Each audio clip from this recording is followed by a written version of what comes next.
नमस्कार। आज हम थोड़ा पीछे जा रहे हैं ISO 9001-2008 हम्म, पर। ये एक अंतर्राष्ट्रीय मानक था हाँ। जो कंपनियों के क्वालिटी मैनेजमेंट सिस्टम मतलब हम्म। गुणवत्ता प्रबंधन प्रणाली हम्म। से जुड़ा था। बिल्कुल। और इसका मकसद था कि भाई ग्राहकों को लगातार अच्छी भरोसेमंद क्वालिटी मिलती रहे। हाँ। तो देखते हैं क्या था इसमें। हाँ, और ये समझना जरूरी है कि आईएसओ मतलब international organisation for standardisation right. ये पूरी दुनिया के लिए स्टैंडर्ड्स बनाती है। राइट। और ये जो 9001-2008 वाला था, ये खास तौर पे इसी पे फोकस करता था कि कोई भी कंपनी या संस्था वो अपने काम करने के तरीके को कैसे व्यवस्थित करे, ओके। ताकि जो भी वो बनाए प्रोडक्ट हो या सर्विस उसकी क्वालिटी बनी रहे। एक तरह से ये अच्छी वर्किंग का एक फ्रेमवर्क था। और इसके कुछ सिद्धांत हाँ। काफी दिलचस्प थे उस समय के हिसाब से। जैसे पहला ही ग्राहक केंद्रिता, कस्टमर फोकस। हाँ, कस्टमर फोकस। आज तो ये आम लगता है, पर तब ये कहना कि ग्राहक की जरूरत समझो, उसे पूरा करो, ये शायद पहली प्राथमिकता बनाना कई कंपनियों के लिए नई बात होगी। बिल्कुल। पहले कई बार फोकस अंदरूनी चीजों पे ज्यादा रहता था, प्रोडक्शन पर या इंटरनल प्रोसेसेस पर। इसने कहा नहीं, बाहर देखो कस्टमर क्या चाहता है। और इसी से जुड़ा था प्रबंधन की भूमिका, लीडरशिप। अच्छा, हाँ, लीडरशिप। कि टॉप मैनेजमेंट सिर्फ ऑर्डर ना दे, बल्कि वो डायरेक्शन सेट करे, विजन दे क्वालिटी के लिए और कमिटमेंट दिखाए। तो मतलब अगर टॉप मैनेजमेंट रास्ता दिखा रहा है तो फिर जमीन पर उसे उतारेगा कौन? यहीं पर शायद वो लोगों की भागीदारी वाली बात आती होगी, इन्वॉल्वमेंट ऑफ पीपल। बिल्कुल सही पकड़ा आपने। देखिए, लीडरशिप ने दिशा दे दी, लेकिन काम तो ऑर्गेनाइजेशन में हर लेवल पर लोग करते हैं ना। हाँ, बिल्कुल। तो उनकी भागीदारी, उनके स्किल्स का इस्तेमाल, उनको मोटिवेट करना, ये सब बहुत जरूरी माना गया। क्योंकि जब हर कोई फील करता है कि हाँ, क्वालिटी मेरी भी जिम्मेदारी है, तभी असली सुधार आता है। सही बात है, इससे मोटिवेशन भी बढ़ता होगा। डेफिनेटली। अच्छा, फिर एक था प्रक्रिया आधारित दृष्टिकोण, प्रोसेस अप्रोच। हाँ। ये सुनने में थोड़ा टेक्निकल सा लगता है। हाँ, प्रोसेस अप्रोच क्या मतलब था इसका? देखिए, इसको ऐसे समझिए कि किसी भी काम को आइसोलेशन में नहीं देखना है, उसे एक प्रोसेस की तरह देखना है।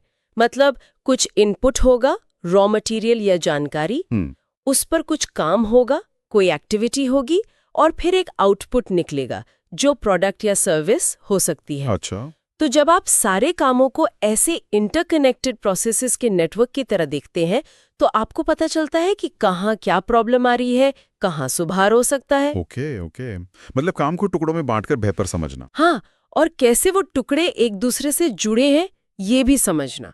पहले क्या होता था, डिपार्टमेंट अपने अपने साइलों में काम करते थे। इसने कहा नहीं, सिस्टम की तरह सोचो। और शायद इसी से जुड़ा है अगला सिद्धांत, सुधार की संस्कृति, कंटिन्यूअल इम्प्रूवमेंट। हाँ, ये बिल्कुल साथ साथ चलते हैं। प्रोसेस अप्रोच से पता चला कि कहाँ सुधार करना है, और कंटिन्यूअल इम्प्रूवमेंट का सिद्धांत कहता है कि ये सुधार कोई वन टाइम एक्टिविटी नहीं है। अच्छा। ये एक ऑनगोइंग एफर्ट होना चाहिए। मतलब कभी ये नहीं सोचना कि बस हो गया, अब सब परफेक्ट है। हमेशा बेहतर करने की गुंजाइश ढूंढते रहना। ये तो खैर किसी भी काम के लिए एक बहुत अच्छी सोच है, हमेशा बेहतर करना। बिल्कुल। अच्छा, और फैसलों के बारे में क्या? मतलब अंदाजे से तो काम नहीं चलता होगा ना इस स्टैंडर्ड में। नहीं नहीं, बिल्कुल नहीं। यहीं पर वो सिद्धांत आता है, तथ्यों पर आधारित निर्णय, factual approach to decision making. Okay, factual approach. इसका मतलब था कि फैसले अंदाजे, गट फीलिंग या सिर्फ एक्सपीरियंस पर नहीं लेने, बल्कि डेटा, इंफॉर्मेशन, एनालिसिस, इन सब के आधार पर लेने हैं। इससे क्या होता है कि फैसले ज्यादा ऑब्जेक्टिव होते हैं, ज्यादा भरोसेमंद होते हैं, गलतियों का चांस कम होता है। ये तो मतलब काम करने का तरीका ही बदल गया होगा कई जगह। हाँ, काफी बड़ा शिफ्ट था ये। और शायद इसीलिए सप्लायर्स के साथ भी रिश्ते अच्छे रखने पे जोर था, वो म्यूचुअली बेनिफिशियल सप्लायर रिलेशनशिप्स। हाँ, क्योंकि देखिए, कोई भी कंपनी अकेले तो काम करती नहीं है ना। सही बात है। आपको अच्छी क्वालिटी के लिए अक्सर अच्छे सप्लायर्स पर डिपेंड करना पड़ता है। तो ये सिद्धांत कहता था कि सप्लायर के साथ सिर्फ लेन देन का रिश्ता नहीं, बल्कि एक पार्टनरशिप जैसा रिश्ता होना चाहिए जिसमें दोनों का फायदा हो। अच्छा। इससे पूरी सप्लाई चेन में क्वालिटी इंप्रूव होती है। अब ये जो नाम में 2008 है, इसका क्या मतलब है? और कंपनियां ये सर्टिफिकेट लेने के लिए इतनी मशक्कत क्यों करती थी? 2008 सिंपली ये बताता है कि ये स्टैंडर्ड का वो वर्जन था जो साल 2008 में पब्लिश हुआ था। ओके। इससे पहले 2000 वाला वर्जन था, ये उसका अपडेट था। ओके। और कंपनियां सर्टिफिकेशन क्यों लेती थीं?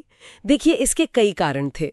सबसे बड़ा तो था ग्राहकों का भरोसा जीतना। हाँ, ISO 9001 का सर्टिफिकेशन एक तरह से क्वालिटी का स्टैंप माना जाता था। हाँ। दूसरा, इससे कंपनियों को अपनी इंटरनल प्रोसेसेस को सुधारने, ज्यादा एफिशिएंट बनने में मदद मिलती थी। अच्छा, इंटरनल इंप्रूवमेंट भी। हाँ, और तीसरा, कई बार इंटरनेशनल मार्केट में एंट्री के लिए या बड़े सरकारी या प्राइवेट टेंडर्स के लिए ये जरूरी होता था। एक तरह से कॉम्पिटिटिव एडवांटेज भी मिलता था। लेकिन यहाँ एक ट्विस्ट है कहानी में। जैसा हमारे सोर्सेज बताते हैं, ये ISO 9001.2008 स्टैंडर्ड ये अब वैलिड नहीं है, ये पुराना हो चुका है। आपने बिल्कुल सही कहा, ये अब ऑब्सोलीट हो चुका है। इसकी जगह अब ले ली है ISO 9001-2015 ने। ओके, 2015 वाला। हाँ, ये 2008 वाले वर्जन को ऑफिशियली सितंबर 2018 में विड्रॉ कर लिया गया था। और देखिए, स्टैंडर्ड्स का अपडेट होना एक नॉर्मल प्रोसेस है, क्योंकि बिजनेस एनवायरनमेंट बदलता है, टेक्नोलॉजी बदलती है, कस्टमर की एक्सपेक्टेशंस बदलती हैं, तो स्टैंडर्ड्स को भी इवॉल्व होना पड़ता है। राइट। जैसे 2015 वाले में शायद रिस्क बेस्ड थिंकिंग पर ज्यादा जोर है। Exactly. Risk based thinking, leadership पर और ज्यादा फोकस, ये कुछ बड़े बदलाव थे 2015 वर्जन में। तो अगर हम आज की चर्चा को समेटे तो ISO 9001-2008 क्वालिटी सुनिश्चित करने का एक बहुत महत्वपूर्ण अंतर्राष्ट्रीय मानक था अपने समय में। हाँ, था।